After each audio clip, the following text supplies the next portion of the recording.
Too Many Hats podcast with your hosts with the most, Tony and Lavelle. Every morning from 8 a.m. to 9 a.m. We also have Queen Watkins with Clock Dead. Tune in with us and have a great time. Let's talk about it right here. Too Many Hats podcast.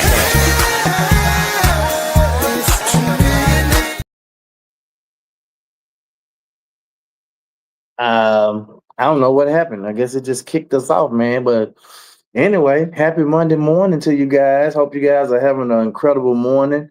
This is your boy, Tony Mays. Lavelle Salter will be on shortly. But we are excited about today's show and getting this thing started, man.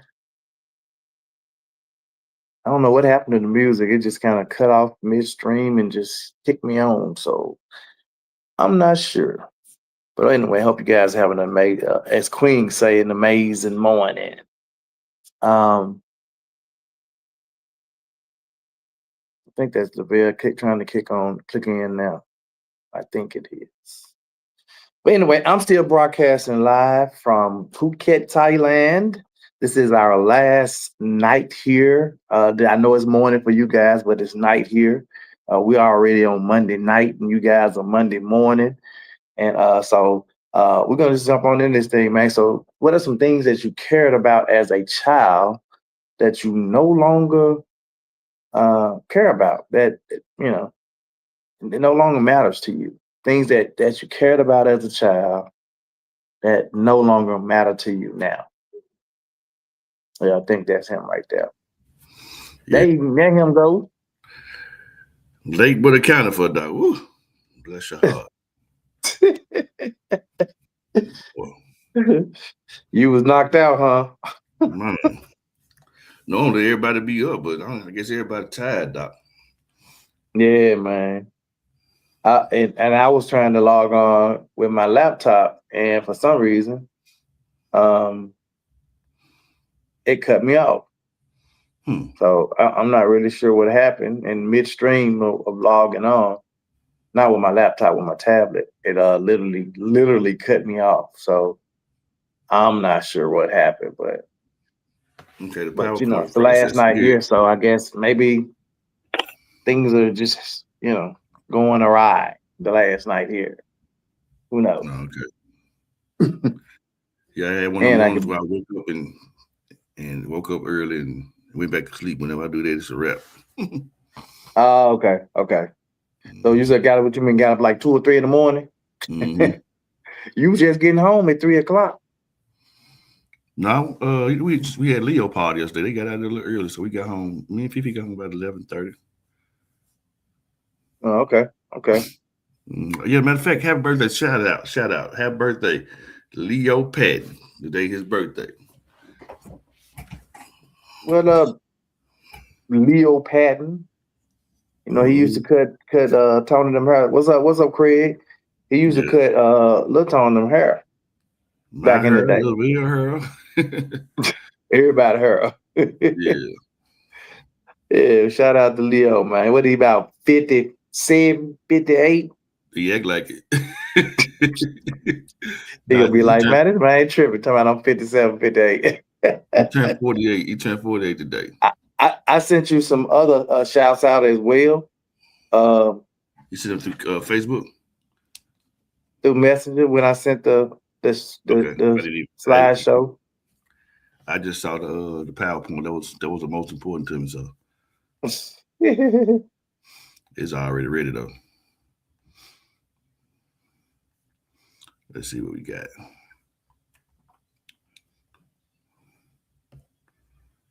Come on, let's see. Yeah, hey, you talking about some gang.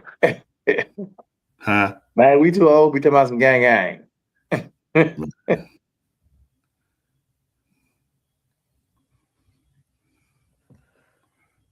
Okay, here I got it. Let me download this one.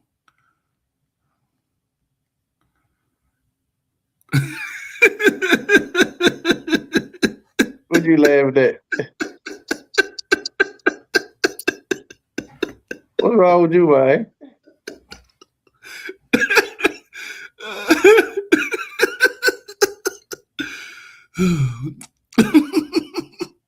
What you looking at? The shout outs?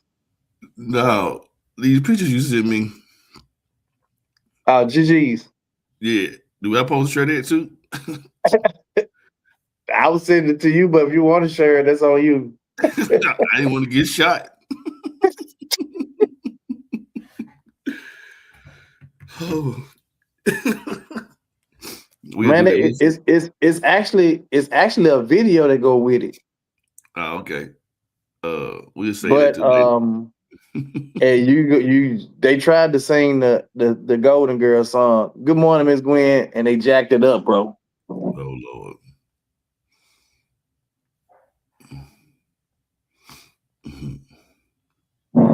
They tried to sing the Golden Girl song.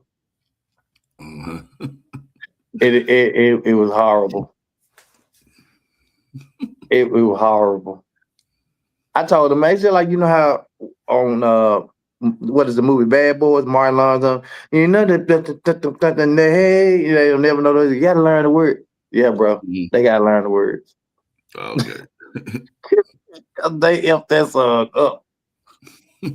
all I heard was a friend at a party and everybody. I said, dog, man, y'all left off some lyrics, some parts of that song. They left off a whole bunch of parts of that song because it did not work. You hear me? Boy, I was moving fast. I got the T on there. We read it. Whatever. What you want for it? What you want to? You want the shout outs? Yeah, let's do them couple shout outs.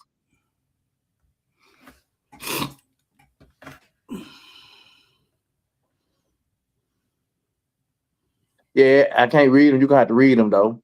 These are three friends that started a skate park. Okay. Hold on.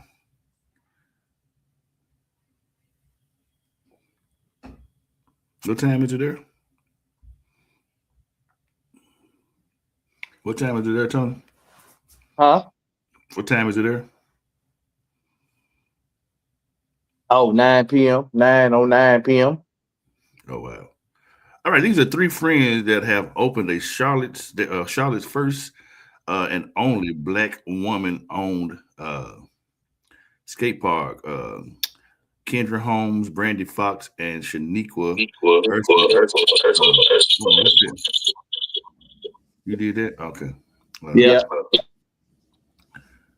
The unique spot offers skate rentals, food trucks, a hookah bar, and live DJs with family and adult nights on weekend. The vision brings fun, community, and culture to the city. Man, that's so crazy because I just posted on Facebook.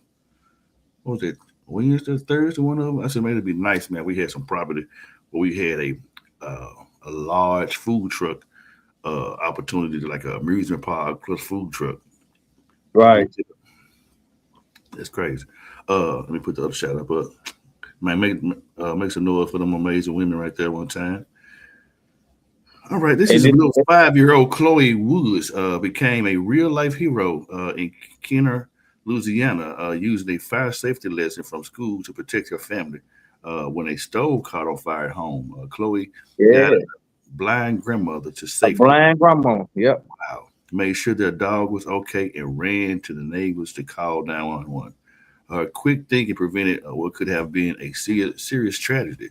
The Kenner Fire Department praised Chloe's bravery and presence of mind, calling her an inspiring example of courage and preparedness. Let's spread this little hero story, man. Big shout out to Chloe, man. 5 years big old. shout out, man. She's a little hero, hero. Related there too, boy. All right. Yeah, man. I think her grandmother is blind, if I'm not mistaken. Yeah, I was saying she's blind. Yeah. And she was able to save her grandmother. We got a shout out to the Golden Girls. But keeping it going, man, over there, doing their thing. What was they doing, man? They got on a lot of. So we went and rode the dune buggies. Okay. And they was driving. Well, Monica rode me because she didn't want to drive. But Miss Pete, and look, when I tell you, we in the in the jungle, right? Riding dune buggies in the jungle. Right. And we literally going down steep trails. I'm talking about you going down these trails and you look off to the side. It's a cliff. You go off the cliff and so all I was thinking about was Miss P. She was taking up the rear, riding in the back, and I'm like, oh my God, please don't let Miss Rick, because I wasn't really thinking about it because he put me in the one right behind the guy, right? Me and Monica, and then everybody else kind of fell in line behind us. And I started thinking the whole time, I said, damn, boy, Miss P is in the rear. I had everybody. I said, man, boy, we pull up and they talking about she done went off the cliff. Well, how am I explaining it to her kid? Lord Jesus. But we had a good time. Miss P did a great job, driving slow. Take care of her business. And we got there safely, man, to and from our destination safely. So I'm gonna dedicate this to y'all. Thank you for being a friend. Travel around the world and back again. This part, everybody know this it.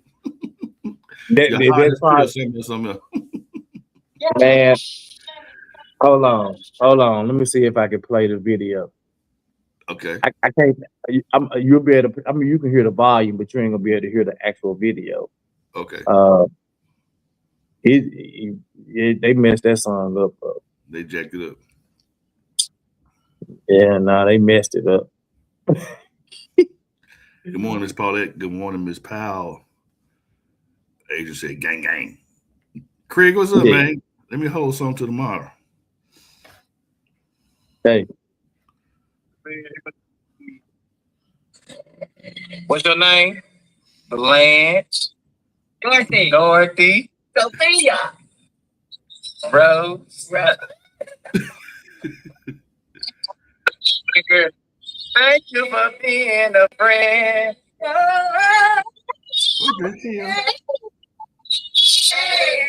Everybody and everyone you knew.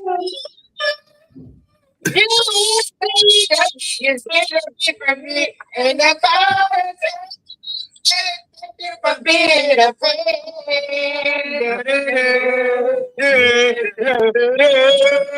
Horrible. Bro, horrible, man.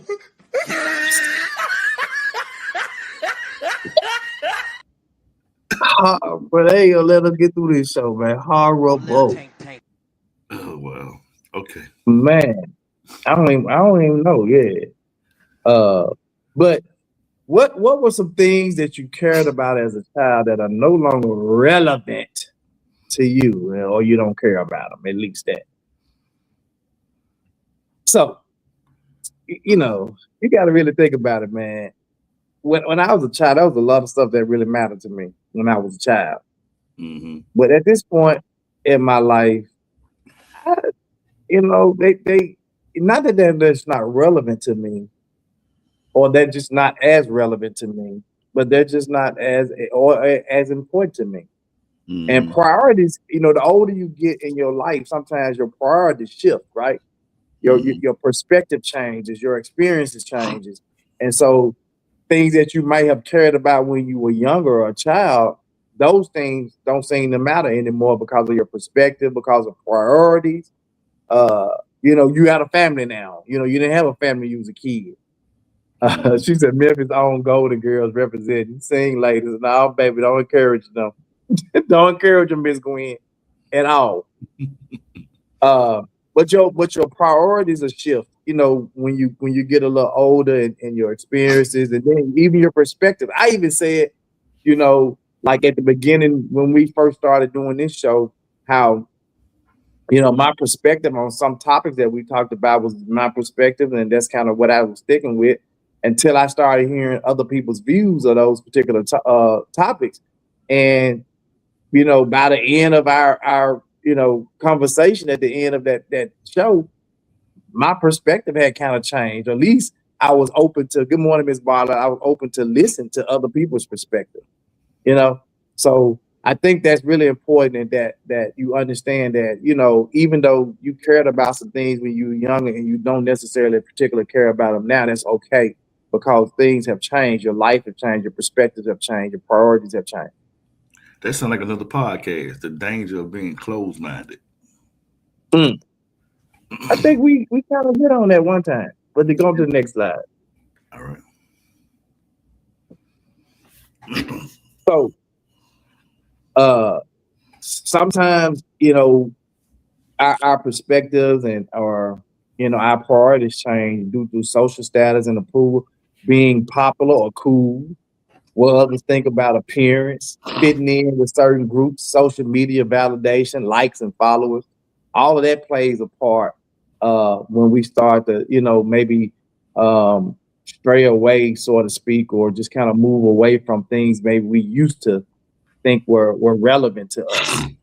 That's no longer relevant. And so, all of those things play a part in it. I know when we were coming up, I think the only social media we had was and that really didn't come to later, was MySpace. You remember MySpace? All of those things play a part in it. I know. Yeah, I remember MySpace. I was trying to live. Yeah, I remember MySpace. Yeah, all the time. And the MySpace was different because I think you could have friends and all that on MySpace. We had but was and that really didn't come to later, was MySpace. You remember MySpace? All of those things play a part in it. I know. Huh? What's going on? I'm hearing myself play back. You can hear that? I had the thing muted. No, you didn't. Yes, I did. Go ahead. No, you didn't. Sure, so you stupid.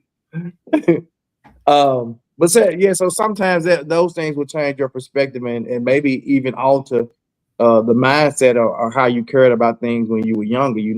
Those things no longer fit into I don't want to say your world, but they're just not maybe as relevant or important to you anymore. How you cared about it or how you cared about things when you were younger, you no longer those. Phone regular. I'm still hearing that feedback. Okay, never mind. You're killing me, bro. You're killing me. Ain't gonna worry about it. Yeah. Okay. And then there's the appearance and trends. Following fashion trends, wearing the right brands, body image standards, obsessing over minor physical flaws. So let me share with y'all something that has happened to me twice since I've been here. Mm-hmm. We went to the elephant sanctuary, and the guy was giving us some instructions on how to feed the elephants and stuff. He just walked over to me in the middle while he was talking, put his hand on my stomach and asked me, was I 3 months pregnant? Damn. I said, oh. So I'm like, okay, we laughed about it, joked about it. We ride the dune buggies today, right? We go get in the dune buggies and we fastening the harnesses up. And the dude come over there, put his hand on my stomach, said 3 months pregnant. I looked at him, I told Mugger, man, when I get back, I'm losing weight, damn it. Soon as I get back, man, I'm losing weight because two jokers and touched on my stomach talking about 3 months pregnant. I said, I cannot go around here looking like Lavelle. I'm not gonna do it. Damn. You got me. That's what you supposed to hit me with the damn. But how did you go back? Your slide go backwards. You ready for slide? Next slide. We was already on the next slide. Oh, I'm doing 3-4 different things. Bro, you gotta get your mind in the game, bro. I can't wait to get back to my daggone computer because you got to get your head back in the game. Greg said, if I'm 3 months, then he 8 months. Man, I swear, that's what I said. I'll be joking on dudes. I'll be joking about dudes, resting their hand on their stomach like this. Mm-hmm. They sit there resting their hand on their stomach. And so I saw Clarence do that one day, and I was like, bro, you gonna have to you're gonna do something, bro, man. You can rest your hand on your stomach, and I'm almost the way these dudes been kind of hitting on me while I've been here, like turning my stomach. I like, am I at the point where I'm about to rest my hands on my stomach because I got to go back to this pescatarian lifestyle because I have been all since I've been here, man. I've eaten chicken, I've eaten beef, I've eaten pork. But I can see that. I mean, you in a different culture. I would most definitely do that because you ain't gonna get to taste stuff like that. But I'm feeling it. I'm feeling it, Avell. I'm like sure you are. Most definitely you are. I'm feeling it, bro. Like my body been aching, legs been aching, back, knees, all of that stuff been aching because of I haven't been eating that stuff. So I'm going back January 1st. I'm going back to the pescatarian lifestyle. Yeah, and Monica, man, man, Craig, I'm so sluggish, bro. It don't even make sense. Yep. So anyway, getting back to the appearance and trends, following fashion trends, wearing the right brands, body image standards, obsessing over minor physical flaws, and this is something that when you was a child, you didn't really care about that. Mm-hmm. I used to tell my little brother, because he raised his boys coming up with name brand stuff, like giving them Jordans and Polo this and all of this name brand stuff. And so the older they got, Lavelle, the more name brand stuff they wanted. Right. And not only the more name brand stuff they wanted, it was like a y'all might have to give me a second. They delivering my stuff. Yeah. They delivering my stuff. You wanna go get it? No? Okay. But go through these slides, Lavelle. Speaking of that, I was just thinking, I remember back in the day, folk were getting jumped over starter coats. Y'all remember the starter coats? Back in the day, folk were jumping folks over the starter coats. That's so crazy. Now them starter coats, you probably, if you find one, I seen a dude get stumped over a starter coat one time. I'm like, boy, is this serious over a coat? I'm like, y'all is tripping. But material symbols, it says flashy purchases, expensive cars, impressing others, and keeping up financially with peers. This sounds like that whole theory running with the Joneses, trying to keep up with everybody, what they doing. I ain't never been like that, to be honest with you. If what I got is what I got, I ain't trying to impress nobody. I promise I ain't. Now, I always like, I like nice clothes and I like nice stuff, period, but I ain't got to just have it. As long as my family and everybody's straight, we got a roof over our head and they doing well, that's what matters most to me. Flashy purchases, expensive cars. Boy, back in the day, boy, you got your car, you had to have you some bump in the car, you had to have you some rims, you had to have your car tinted. I seen a old Chevy the other day, man. Don was in the car together. I'm like, man, is dude still putting all that money into them cars like that? Dude, I know dude probably spent about $5-6 grand on just the paint job. Paint job was dope. Miss Phillips said, good morning. Never cared about what the Jones and Smith our other family do. What you said, you sure know what to say. But like I said, I ain't trying to impress nobody. It's just, trying to keep up with, what they got going on and how much money they make and what they drive and where they stay. No, I'm good on that.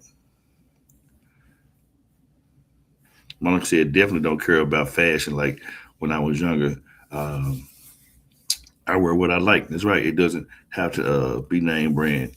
If I like it, I get it at Walmart, Amazon, Temu, Fashion Nova. It's my best friend. Don't play no games. For real. Especially if it's coming right to your door now. You ain't got to get up and go get it. Man, please. Where they do that at? I'm coming right to it, Doc. Real talk. All right. Did you want to go pick up my? What is that? I had 2 custom suits and 3 custom shirts made. Come on, Doc. It's dirt cheap over there, so I don't blame you. Man, what? So I had to ride there and meet the guy. You know, they be lost, man, coming way out here. But they be lost sometimes. Yeah.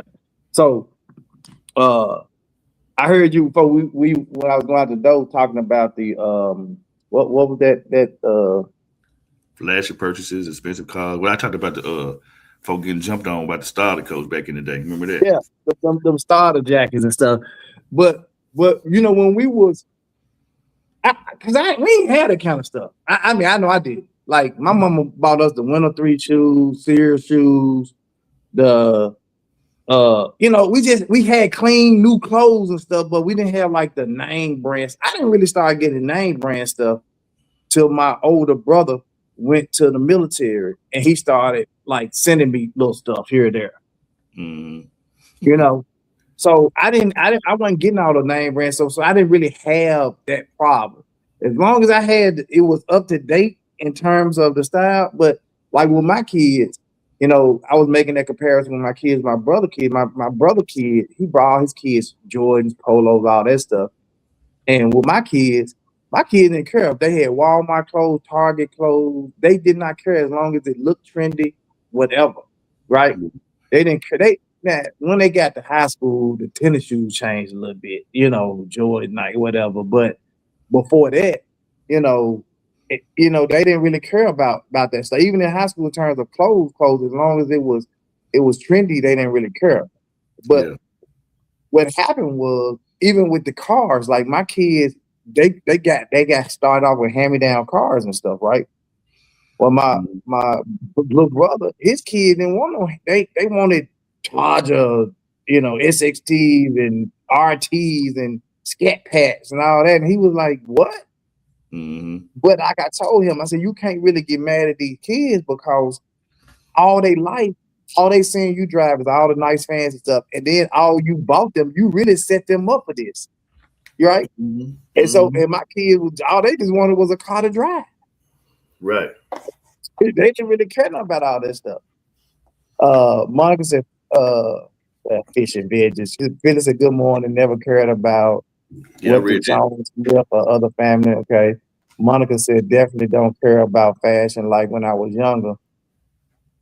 I didn't hear it. I wear what I like, and it doesn't have to be name brand. If I like it, I get a Walmart, Amazon, Temu Fashion Nova. Okay. Miss Gwen said, I say for myself, be warm and comfortable instead of cute and cold. Man, what? I like that. She always come up with some. Right. Craig said, at this point, I don't care to fit in. I never really have. I don't care to run with the crowd. I don't care to be a part of anything that doesn't bring me genuine peace. I have family, understand how to say no to this part of my life, and I've been pouring into me.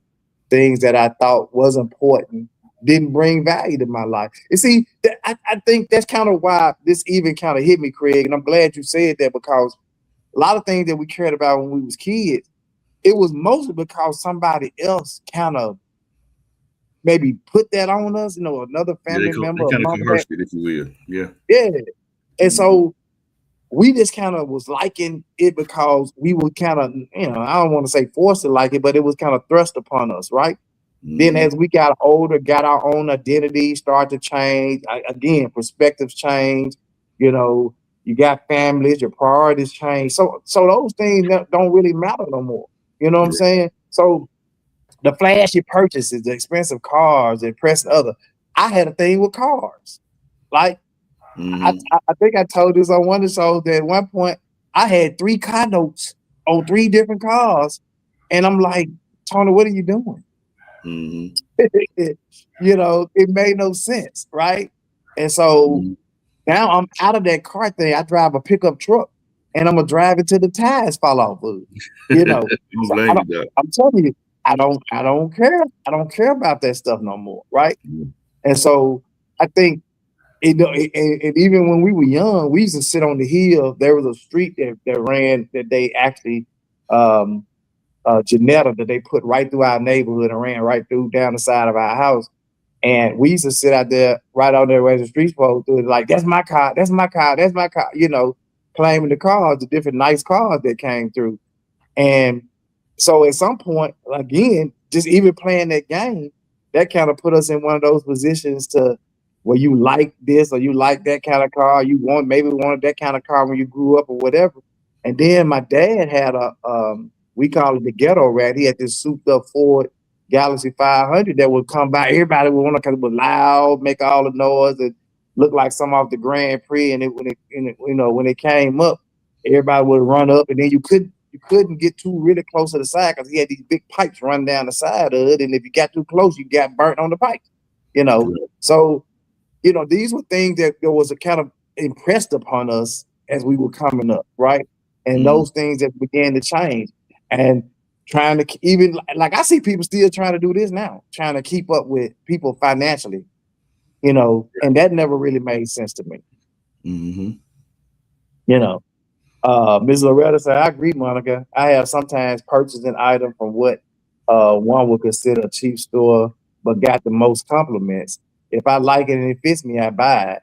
Ms. Gwen said, it's an important lesson to allow children to learn appreciation through some struggle instead of always immediate gratification on someone else's dime. Woo! Yes. Craig said, I felt that one.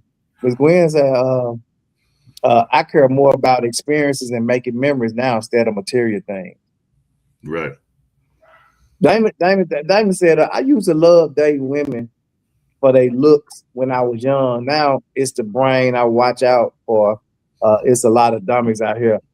I think that's you know, I think that's part of too, Damien, where when we grew up, you know, there was a stereotypical woman that we looked at. You know, we wanted the woman that was fine, curvy, nice looking, cute, and all of that. And then I used to always say dumber than a box of bricks. You know, she had all that other stuff and then it was just dumb. You know, you'd be like, man, it made her less attractive. And now, when you look at women nowadays, Lavelle, especially some of these younger women, they have the looks and have the shape and all that, man, but their attitude is so nasty that it makes them look unattractive. Bro, I remember this young lady. It makes them look totally unattractive. I remember this young lady, and I won't say no names because somebody might know her. And we was together at a church event, and she had either a flat or a battery or something on her car. And out of all people, I ended up being the one that helped her. I kind of knew her. Right. Pretty young lady, real nice. Man, I went out there with that lady, man. I did not know, man. I'm talking about when I say slow, I don't even like it no more like that. She pretty, but damn, you slow as hell. It made no sense. I'm like, let me stop.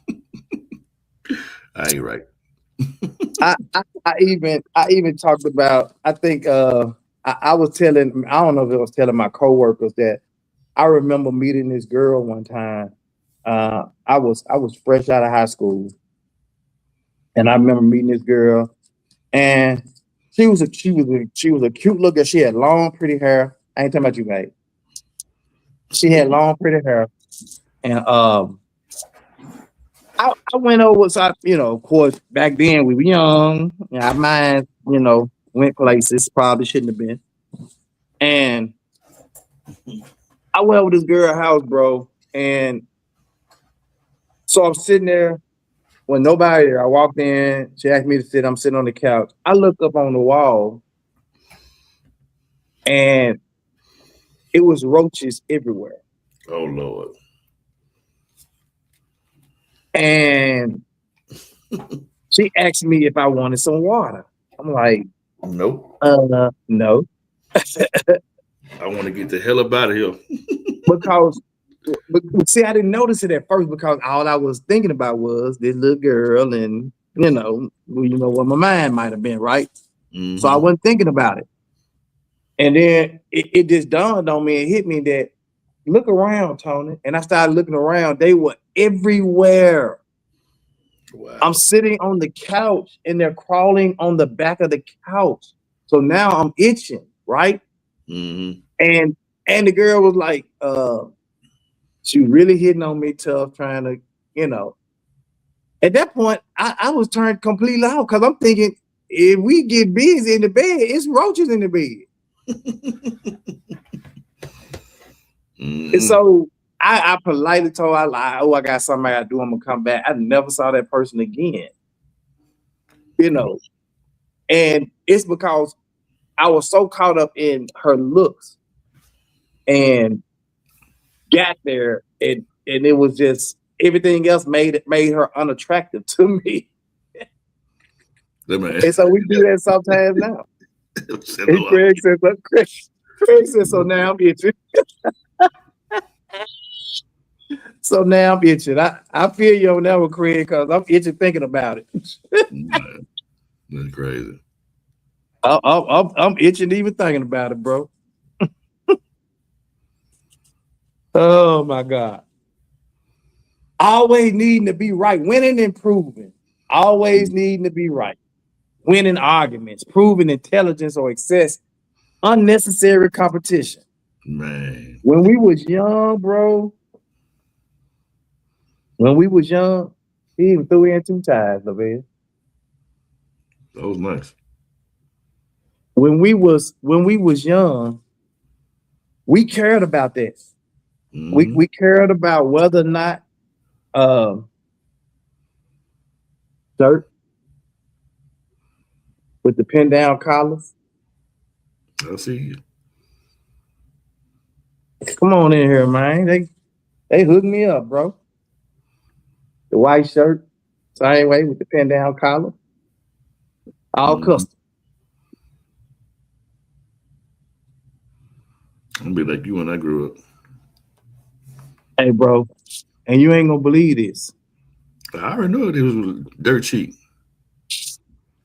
I just got measured for him last night. Huh? I just got measured for him last night. Wow. Look, I was able to pick. Look at the interior on the jacket. Black suit with the look at the interior. I was able to pick the inside, everything. Mm-mm. Bro. I thought you didn't care about this stuff. Well, I was like, okay. I'm sorry. I digress. That was a good one. I digress.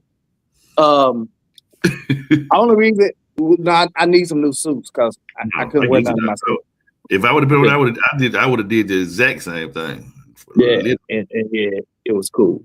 So, but always needing to be right. You know, when we were kids, bro, it was important for us to win arguments. And some of us still today as adults, it's important for us to win arguments. I don't like arguing, period. But you got some folk do, LaVelle, and you would think they still 8 years old where they still trying to win the argument. And even in relationships, they can't get through the relationship because he trying to prove he right, she trying to prove she right. I'm smarter than her, she thinks she's smarter than me. This unnecessary competition, bro. I bet you won't knock this off my shoulder. You know, we still got that same mentality as adults. So some of that stuff like that we cared about when we was young, winning arguments, proving intelligence or success, or just unnecessary competition. Some people still do that today. Yeah, I know a lot of people like that. They even said women don't like men winning arguments. Greg said, but you know the good thing is that we outgrew things. It's people that still stuck on the same way they were. And that's what I'm saying. Like they literally still stuck on how they was back when they were 8, 9, 10, 11 years old. They still stuck in that same mindset that they have to win. They got to win the argument. I got to improve my intelligence. Like I'm just smarter than everybody else. You know, I consider myself to be a bright young man, but I know I ain't the smartest tool in the shed. I mean, I know I ain't the smartest person in the world, and that nobody else can't be smarter than me. I'd be stupid to think that. One room that everybody always forget about that they have that they probably don't tend to. Everybody has room for improvement. Of course. Mm-hmm. And that's all a part of personal growth. Yep. You know, we always talk about that. Yeah, you know, you got people who want to grow personally, who want to be better, who want to, you know, and then you got those people that's stuck in the 60s. They got that stuck in the, and I say 60s, maybe not literally, they might not even been born in the 60s, maybe 70s, 80s. But it's that mindset, you know, where, you know, it has everything. It like, it's just like the person that says, that's just who I am. I ain't changing for nobody. Yep. Mm-hmm. You stuck like Chuck. Right, what you see? That's part of what Ms. Gwen, that's part of what I used to tell my students. You hear, but you aren't listening because you're always busy thinking about what you're going to say next to one up something. Right. You got to one up the next person. Mm-hmm. And if you're an adult right now and your whole existence thrives off one upping somebody, you a petty individual. You're a petty individual if everything about you exudes and just, you know, you got to be, yeah. It don't make sense. The relationship drama. Boy, when I was young, you're talking about some relationship drama. Chasing unavailable partners, unrealistic fairy tale expectations, external validation through relationships. Boy, we could spend, like, on this one slide alone. Mm-hmm. That's a whole show. It is. On this one slide alone. Mm-hmm. Because relationship drama, I think everybody at some point in their life, or still maybe today, has experienced some relationship drama. You did experience some type of relationship drama. Yeah. And as when we were young, the stuff that we, you know, a lot of people call it puppy love. Oh, that old puppy love ain't real. You know, do you remember the first time you ever got your heart broke where you just sitting in the room, you played them? Boy. You played them old R&B songs that back to back. Yep. You just sing them. Then your mama come down there, boy, what's wrong with you? And playing. Man, what? Your heart broke like a mug. But that's because, you know, again, they call it puppy love, or, you know, you ain't serious, you're smelling yourself, you know. But there are people today that still, their whole existence thrives off drama. Yep. You know, and when you talk about chasing unavailable partners, you got maybe I don't know, a married woman or a man that's married or just involved with somebody, and that you're still pursuing, and you know that they are unavailable. Mm-hmm. Come on, man. What about the unrealistic fairy tale? Hold on, go back. The unrealistic fairy tale expectations where you wanted the wife, the house, the picket fence, the dog. Mm-hmm. That don't work for everybody. Sure don't. Some people got to live in an apartment. Mm-hmm. Some people don't want children. Some people don't want animals. Mm-hmm. Yeah, so I think that works on both sides, Damon. I think you got women that like men with wedding rings, and you got men that like women with wedding rings. I don't see the appeal in that. It go both ways. It does. I don't necessarily see the appeal in it. You got a man, you know, I don't know, like what man, why would you want a woman that's married? Mm-hmm. When you got a bazillion single women out here, and it be the same. So I think the lure of that is when a man sees a woman that's taking care of her man, doing all the things taken, and he wants. I don't necessarily think that he really wants that woman, but he wants the allure of that whole feeling of that type of relationship. So why not get it from some? She already doing it for somebody else, so why not get a piece of that? And it's the same. I think that's the same allure when it's married men, and you see a woman sees a man that's taking care of his business, taking care of his family, paying his bills, doing, and she was like, "Man, I need a man like that." And then she kind of goes after that particular man. Yeah, but you ain't gonna get that. Yeah, exactly. It shows that the person is worth something. Yep. And I think that's kind of the whole, like I said, the whole allure of it is that they see that, and they see that, okay, that person is loyal, that person, boom, boom, boom, and that's what they want. They must be good for something because somebody wanted them. Absolutely. They love somebody. Yep. All right. So when you talk about rules and expectations, constant parental approval, rigid life timelines, fear of breaking social norms, prestige over fulfillment.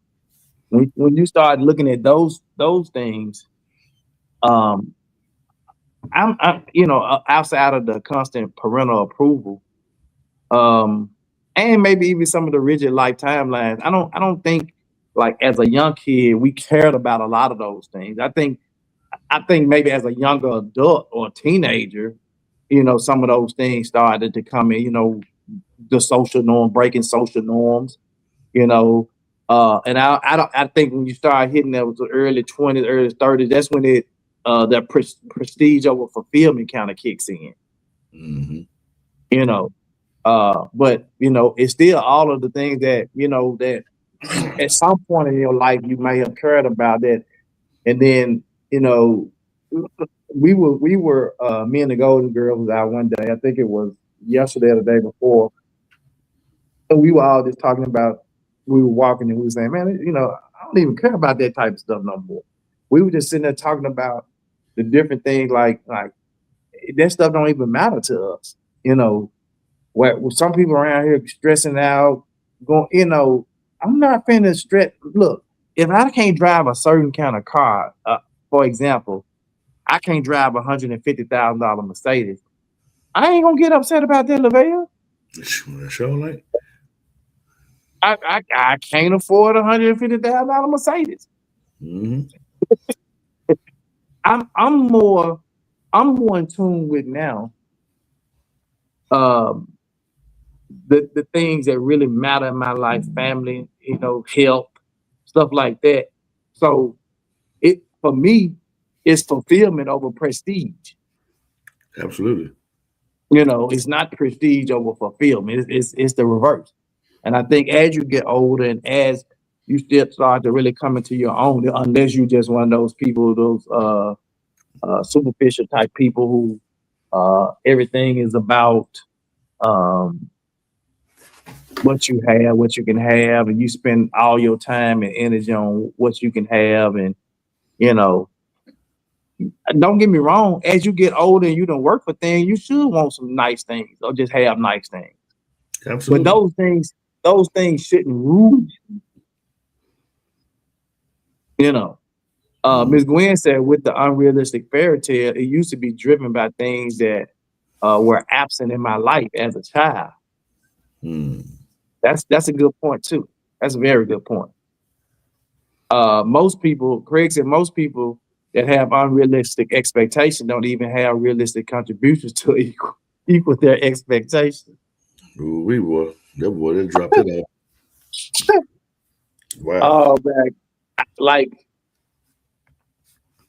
if I see 10 or 15 of these kind of stories on Facebook, I see 100 to 150. Because that seems like, and especially when people trying to explain it.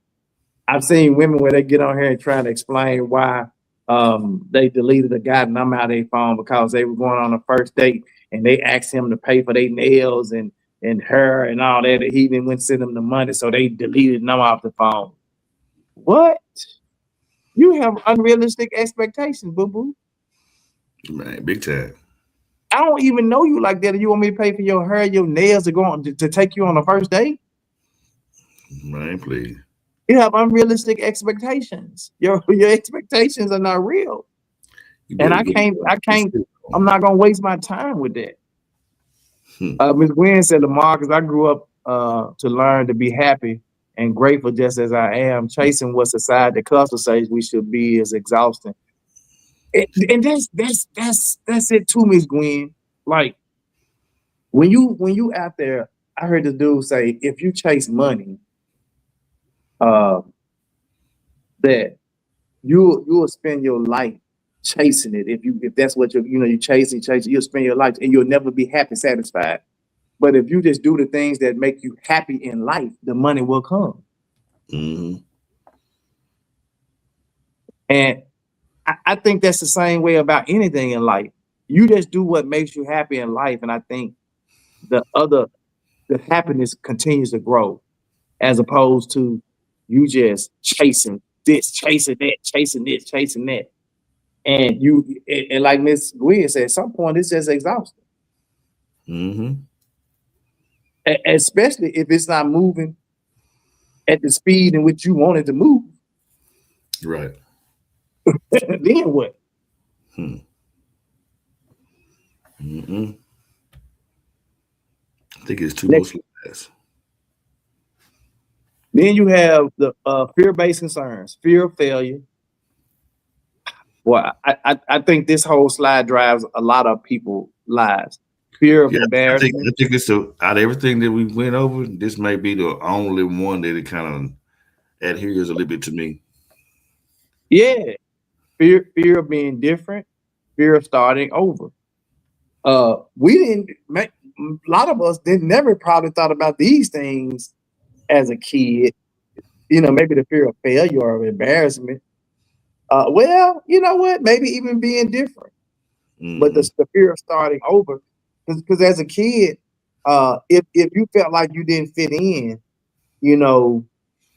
or being rejected from a group of children that you wanted to go hang around. Let's say you was in the neighborhood and all the neighborhood kids, and then you came around and they were like, "Well, you come around here, we don't want you around," because you're different, or they do something to embarrass you, or y'all playing a particular sport in the neighborhood and you never wanted to play because you weren't as good as the other kids and you didn't want to that fear of failure. Well, a lot of that translates over into adulthood. With me, my thing was, and I always got labeled the church boy. So, like sometimes, mm-hmm. I would wear, certain things to school, not so much because I was trying to be more than anybody, anything like that. I just like nice stuff, so I would dress up and come to school. One, because we had an organization, our fraternity back in the day called Executives. I always wanted to be one, so I thought maybe if I dressed a certain way, I'd be able to be one here. But by the time I got in the grade to be able to be one here, they got to fight and just spill the whole thing. I was too late for that.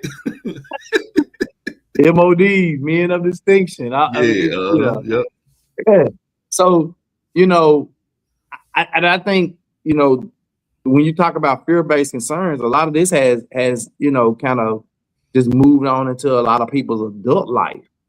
You got people that won't even now go and follow their dreams or even consider their dreams because I don't want to fail at it. Mm-hmm. I know a couple of people like this, right, that are very talented people, but it seems like they have no drive and determination, and I think it's geared out of fear. And fear of failure.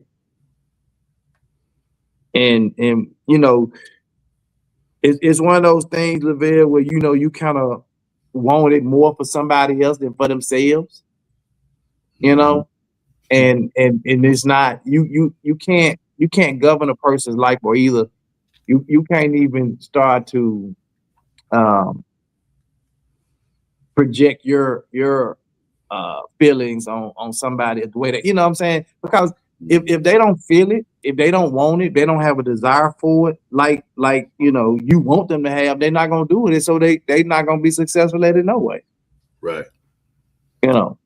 Ms. Gwen said, as we mature and put our energies in helping others and things beyond just me and mine, our unrealistic expectation became less important. Mm-hmm. And she said transparency, fear of not being worthy enough of being loved. It's the same thing. I mean, it can be applicable, Ms. Gwen, across many different areas in your life. You know, not just maybe you being successful in life or, you know, you following your dreams, but that it could be as it relates to you know, you're wanting relationships and just maybe the fear of not being accepted socially by somebody, you know. So there's a lot of different fears. You know, that's what these fear-based concerns. I think I resonate more. I can resonate, or I can see people resonating more with this slide than some of the other slides as well. Right, but I think what happens is, and we don't even know it. We do it unconsciously. We have a very bad way of comparing ourselves with other people and don't realize. And I think women do it more so than men do. Because of, I don't know how women are made up or whatever, but they be trying to like, oh, she got a shape like this, or her hair like this, or this. Come on, you Great. look. Well, Lavelle, think about it. Think about the BBLs. Yeah, I know. That's why I brought it up. Because they keep saying, you know, they doing it for themselves. Mm-mm. But it's really, they're not. You doing it because you done seen the next girl who has a natural little this and that, and you see the men luluing and goo eyeing after them, and you want the men to goo eyeing, but you'll go, I do it for myself to make myself feel better. No, you're doing it for somebody else. Yeah. You're doing it for the attention, for the appeal of it. Mm-hmm. In Westwood, we all wore suits and hats to fight at the same time. Right.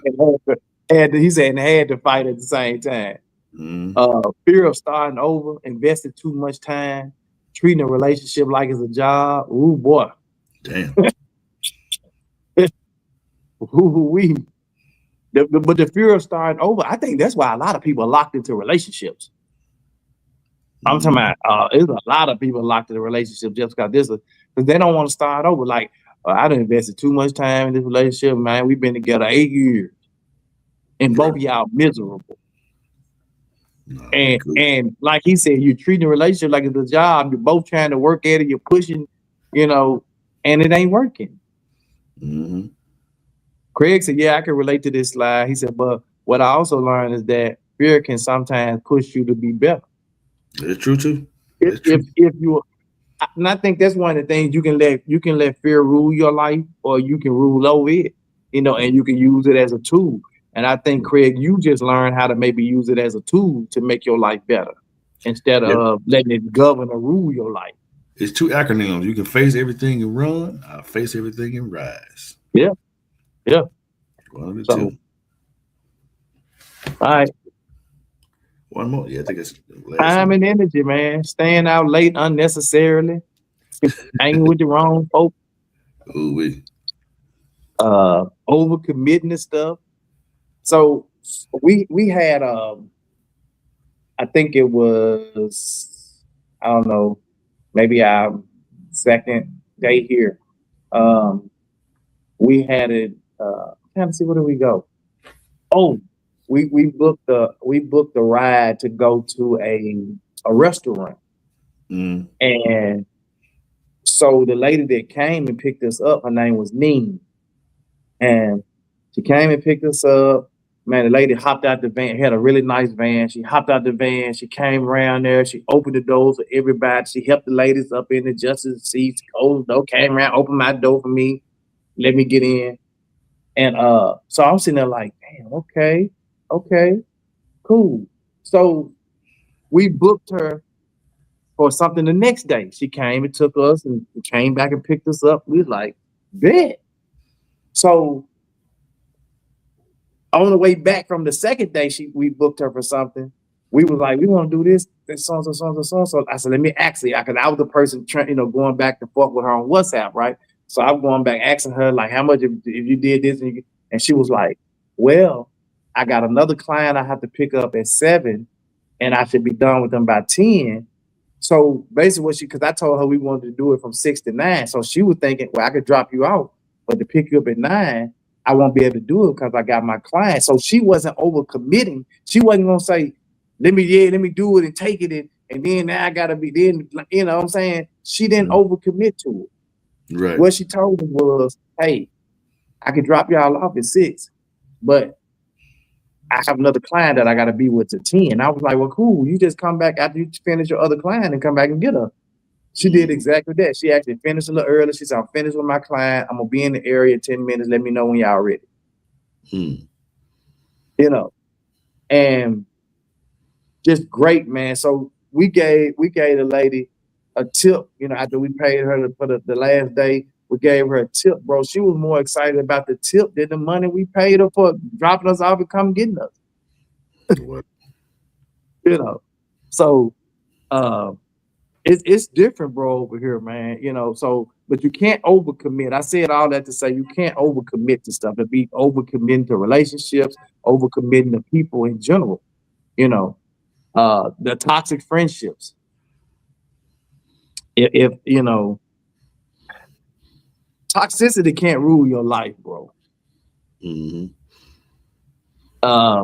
can't let toxic friends define the relationship, define who you are as an individual, or draw you into they mess.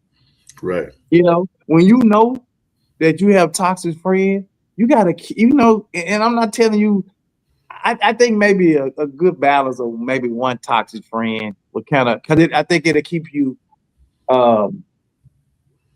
straight and narrow on other, you know, in other areas of your life. Because when you see what they do, you be like, this keeps me on my square, you know. Right. So, but I mean, if all your friends toxic, you know, birds of a feather flock together. Maybe something wrong with you, then. Hello.